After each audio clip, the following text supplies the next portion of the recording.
साध संगत जी प्यार से कहना धन निरंकार जी।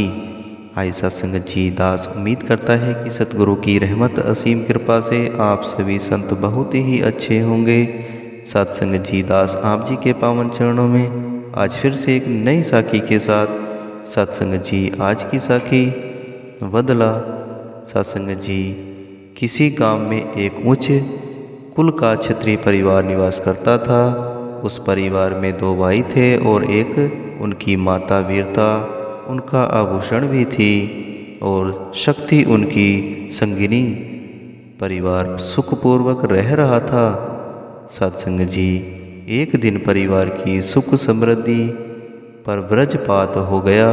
छोटे भाई की अनुपस्थिति में बड़े भाई की किसी ने हत्या कर दी। हत्या करते ही हत्यारा भाग गया।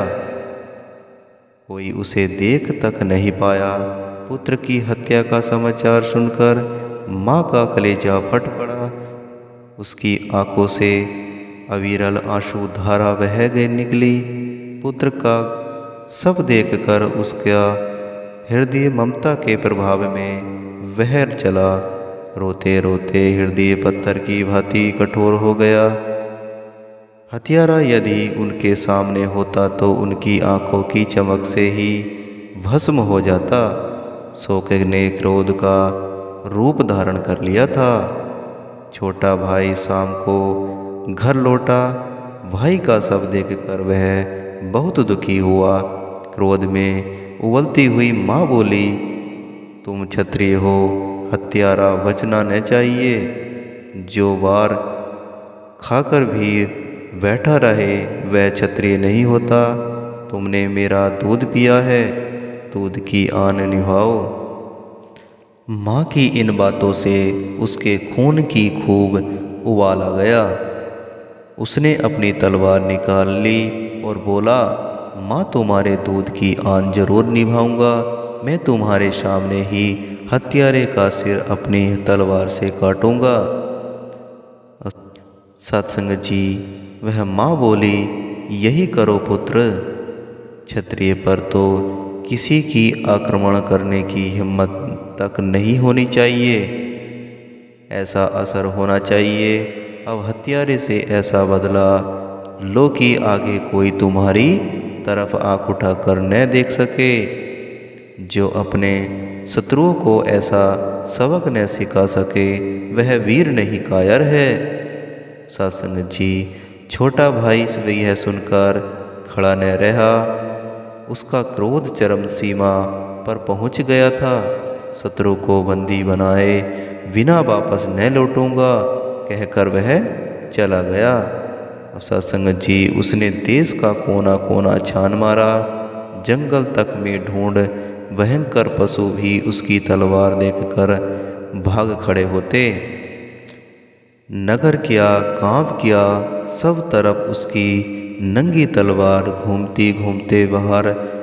वह 12 वर्ष हुए तो शत्रु का सुराग मिला।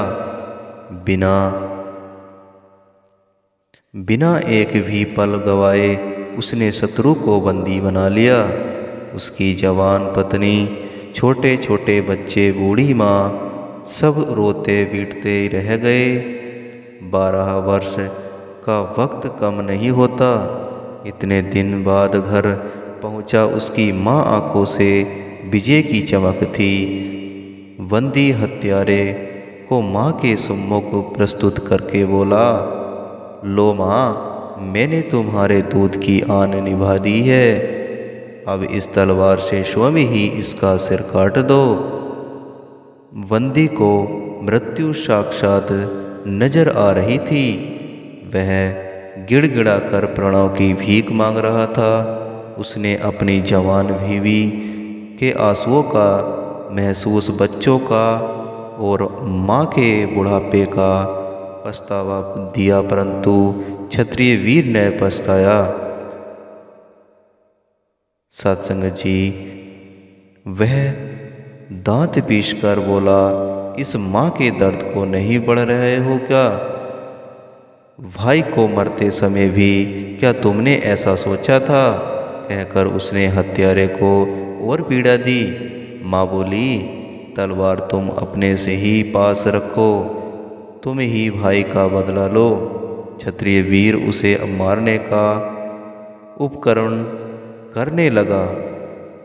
सत्संग जी, अचानक माँ ने सोचा इसे मारने से मेरा पुत्र तो वापस नहीं आए जाएगा, फिर इसकी माँ को आंसुओं के सैलाब में क्यों डुबोऊंगा।